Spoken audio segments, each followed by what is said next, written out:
ओम श्री हरिनारायणाय नमः। ओम श्री परमात्मने नमः।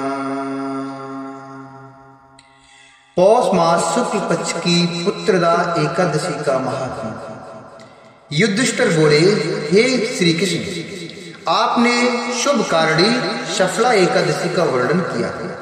अब कृपा करके शुक्ल पक्ष की एकादशी का महत्व बतलाइए। उसका क्या नाम है, कौन सी विधि है तथा उसमें किस देवता का पूजन किया जाता है। तब भगवान श्री कृष्ण ने कहा, हे राजन, पौष के शुक्ल पक्ष की जो एकादशी है उसे बतलाता हूँ, उसे ध्यान से सुनिए। महाराज, संसार के हित की इच्छा से मैं इसका वर्णन करता हूँ।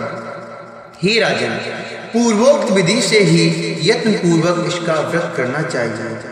इसका नाम पुत्रदा है। यह सब पापों को हरने वाली उत्तम तिथि है। समस्त कामनाओं तथा सिद्धियों के दाता भगवान नारायण इस तिथि के अधिदेवता हैं। चराचर प्राणियों सहित समस्त त्रिलोकी में इससे बढ़कर दूसरी कोई तिथि नहीं है।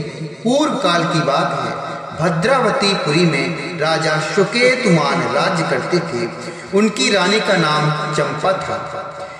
राजा को बहुत समय तक कोई वंशधर पुत्र प्राप्त नहीं हुआ, इसलिए दोनों पत्नी सदा चिंतित और चिंता में अर्थात शोक में डूबे रहते थे।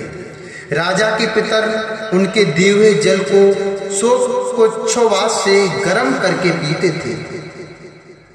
राजा के बाद और कोई ऐसा नहीं दिखाई देता जो हम लोगों का तर्पण करेगा। यह सोच सोचकर उनके पितर दुखी होते थे।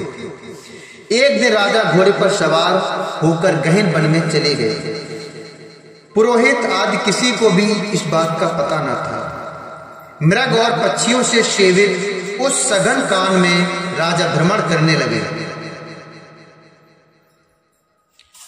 मृग और पक्षियों से सेवित उस सघन कानन में राजा भ्रमण करने लगे। मार्ग में कहीं सियार की बोली सुनाई पड़ती थी तो कहीं उल्लुओं की। जाता रीछ और मृग दृष्ट गोचर हो रहे थे। इस प्रकार घूम घूम कर राजा वन की शोभा देख रहे थे। इतने में दोपहर हो गई। राजा को भूख और प्यास सताने लगी। वे जल की खोज में इधर उधर दौड़ने लगे। किसी पुण्य के प्रभाव से उन्हें एक उत्तम सरोवर दिखाई दिया, जिसके समीप मुनियों के बहुत से आश्रम थे। शोभाशाली नरेश ने उन आश्रमों की ओर देखा। उस समय शुभ की सूचना देने वाले शकुन होने लगे। राजा का दाहिना नेत्र और दाहिना हाथ फड़कने लगा, जो उत्तम फल की सूचना दे रहा था। सरोवर के तट पर बहुत से मुनि वेद पाठ कर रहे थे। उन्हें देखकर राजा को बड़ा हर्ष हुआ। वे घोड़े से उतरकर मुनियों के सामने खड़े हो गए और पृथक पृथक उन सब की वंदना करने लगे और उनके चरणों में वंदन किया। वे मुनि उत्तम व्रत का पालन करने वाले थे। जब राजा ने हाथ जोड़कर बारंबार दंडवत किया तब मुनि बोले, हे राजन, हम लोग तुम पर प्रसन्न हैं। राजा बोले, आप लोग कौन हैं, आपके नाम क्या हैं तथा आप लोग किस लिए यहाँ एकत्रित हुए हैं, यह सब सच सच मुझे बताइए। मुनि बोले, हे राजन, हम लोग विश्व देव हैं। यहाँ स्नान के लिए आए हैं। माघ निकट आया है। आज से 5वें दिन माघ का स्नान आरंभ हो जाएगा। आज ही पुत्रदा नाम की एक एकादशी है जो व्रत करने वाले मनुष्यों को पुत्र देती है। राजा ने कहा, विश्व देवगण, यदि आप लोग प्रसन्न हैं तो मुझे पुत्र दीजिए, पुत्र वर दीजिए। मुनि बोले, हे राजन, आज के ही दिन पुत्रदा नाम की एकादशी है। इसका व्रत बहुत विख्यात है। तुम आज इस उत्तम व्रत का पालन करो।